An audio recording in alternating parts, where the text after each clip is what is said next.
അസ്സലാമലൈക്കും വറഹ്മത്തുള്ളാഹി വബറകാതുഹു. പുതിയൊരു വീഡിയോയിലേക്ക് എല്ലാ കൂട്ടുകാർക്കും സ്വാഗതം. ഇന്നത്തെ വീഡിയോ എന്താന്ന് വെച്ചാൽ, നമ്മൾ ചെയ്യുന്ന ചെറിയ നിസ്സാരമായ കാര്യങ്ങൾ കൊണ്ട് നമ്മുടെ ജീവിതത്തിൽ തന്നെ വലിയ തകർച്ചയുണ്ടാകുന്ന 3 കാര്യങ്ങളാണ് ഇന്നത്തെ വീഡിയോയിൽ ഞാൻ പറയാൻ ഉദ്ദേശിക്കുന്നത്. അതിനു മുന്നേ എല്ലാവരും എൻ്റെ ഈ ചാനൽ ഒന്ന് സബ്സ്ക്രൈബ് ചെയ്ത് എന്നെ ഒന്ന് സപ്പോർട്ട് ചെയ്യൂ. ഇൻഷാ അല്ലാഹ് നമുക്ക് വീഡിയോയിലേക്ക് കിടക്കാം. ഒന്നാമത്തെ കാര്യമാണ്, നമ്മൾ ചെയ്ത തെറ്റ് മറ്റൊരാളോട് പറഞ്ഞു കൊടുക്കുക. ഇപ്പം നമ്മളൊരു തെറ്റ് ചെയ്തു, ഇപ്പം നമ്മളത് ഒരാളോട് പരസ്യമായി അത് പറയാൻ പാടില്ല. ഇപ്പം നമുക്ക് എത്ര വിശ്വാസമുള്ള ആളായാൽ പോലും നമ്മളത് പറയാൻ പാടില്ല. പറയേണ്ട ഒരേ ആളേ ഉള്ളൂ, അള്ളാഹു തആലയോട് മാത്രം നമ്മളത് പറയുക, ദുആ ചെയ്ത് പറയുക. നബി സല്ലല്ലാഹു അലൈഹി വസല്ലമ തങ്ങൾ പറയുന്നുണ്ട്, സ്വന്തം തെറ്റ് മറ്റുള്ളവരോട് പറഞ്ഞ് പുകഴ്ത്തി നടക്കുന്നവന് അല്ലാഹു തആല ഒരിക്കലും മാപ്പ് തരികയില്ല. അതിലും വലിയ നശിച്ചവൻ ഈ ലോകത്ത് ഇല്ല എന്നും. നമുക്ക് തൗബയാണ് എല്ലാത്തിനുമുള്ള പരിഹാരം. ഇങ്ങനെ ചെയ്യുന്ന വ്യക്തിയുടെ തൗബ പോലും സ്വീകരിക്കുകയില്ല. നമ്മുടെ ഇണ നമുക്ക് എത്ര പ്രിയപ്പെട്ടതാണെന്ന് അറിയാല്ലേ. നമ്മുടെ ഇണയോട് പോലും പറയാൻ പാടില്ല എന്നാണ്.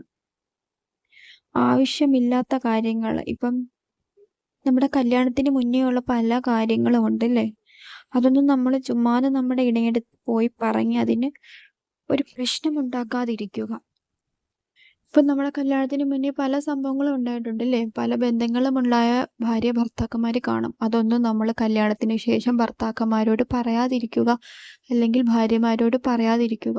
അത് പിന്നീട് നമ്മുടെ ജീവിതത്തിൽ നമുക്ക് തന്നെ വലിയ ദോഷങ്ങൾ സംഭവിക്കാം. ഒന്നാമത്തെ കാര്യം അതാണ്, നമ്മുടെ സ്വന്തം തെറ്റ് നമ്മൾ മറ്റുള്ളവരോടുമായി പരസ്യപ്പെടുത്താതിരിക്കുക. രണ്ടാമത്തേതാണ് കിടപ്പറ രഹസ്യം. ഭാര്യ ആയിക്കോട്ടെ ഭർത്താവായിക്കോട്ടെ, അവരുടെ കിടപ്പറ രഹസ്യം ഇപ്പൊ ഫ്രണ്ട്സിനോട്, ഭർത്താവാണെങ്കിലോ ഫ്രണ്ട്സിനോട് പോയി പറയുക, ഭാര്യ ആണെങ്കിലോ അവരുടെ ഫ്രണ്ട്സിനോട് പറയുക. അങ്ങനെ ഒരിക്കലും പറയാൻ പാടില്ല. നബി സല്ലല്ലാഹു അലൈഹി വസല്ലം പറഞ്ഞിട്ടുണ്ട്, ഏറ്റവും വലിയ ശപിക്കപ്പെട്ടവൻ അവരാണ്. കിടപ്പറ രഹസ്യം പറഞ്ഞ് രസിക്കുന്നവരാണ് ഏറ്റവും വലിയ ശപിക്കപ്പെട്ടവനെന്ന്. ഏറ്റവും വലിയ നശിച്ചവന്റെ അടയാളവുമാണത്. ഇപ്പം നമ്മുടെ ഭാര്യയുടെ കുറവുകൾ അല്ലെങ്കിൽ നമ്മുടെ ഭർത്താവിൻ്റെ കുറവുകൾ നമ്മൾ ആരോടും പറയാൻ പാടില്ല. ഒന്നെങ്കിൽ നമ്മുടെ ഭർത്താവിൻ്റെ കുറവുകൾ ഭർത്താവിനോട് പറയാൻ നമ്മൾ നോക്കുക, അല്ലാതെ പുറത്തുള്ള കുടുംബക്കാരോടും വീട്ടുകാരോടും പറഞ്ഞത് വലിയ പ്രശ്നമാക്കാനൊന്നും പോകാൻ പാടില്ല.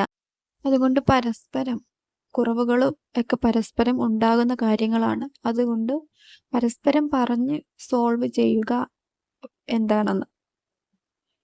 മൂന്നാമത്തെ കാര്യമാണ്, നമ്മളിപ്പം ഭയപ്പെടുന്ന സ്വപ്നം കാണുക.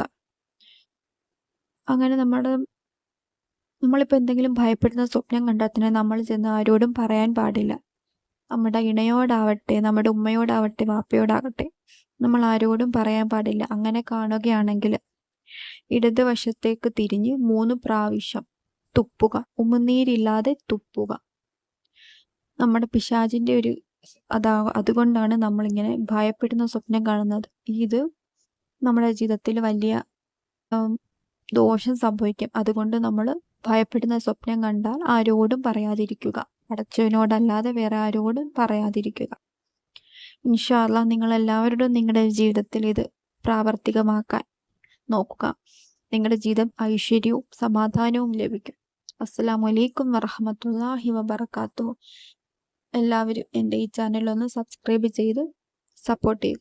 നമ്മുടെ എല്ലാവരുടെയും ജീവിതത്തിൽ ബർക്കത്ത് ലഭിക്കട്ടെ. ആമീൻ യാ റബ്ബൽ ആലമീൻ.